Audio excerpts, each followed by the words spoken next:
خبر شامل کرتے ہیں بہاول نگر سے ڈسٹرکٹ رپورٹر سید انعام الرحمان گیلانی کی رپورٹ۔ سینئر سول جج عدالت نے شہریوں کو مردہ حرام مرغیوں کا مضر صحت گوشت کھلانے کا مکروہ دھندا کرنے والے مجرم کو 2 مقدمات میں سزا کا حکم سنا دیا۔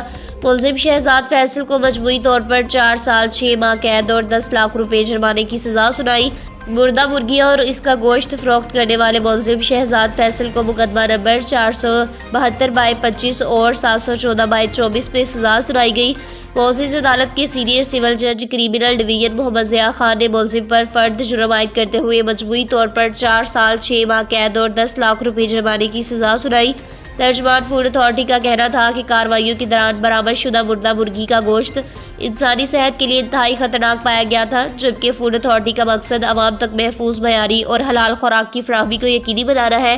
اس موقع پر D G Punjab food authority کی director operations south 1 Shahzad Khan Magsi اور لا ٹیم کو محنت سے کیس کی پیروی پر شاباش، جبکہ عاصم جاوید نے فوڈ سیفٹی ٹیموں کو بھی مزاحمت کے باوجود اپنے فرائض بہادری سے ادا کرنے پر شاباش دی۔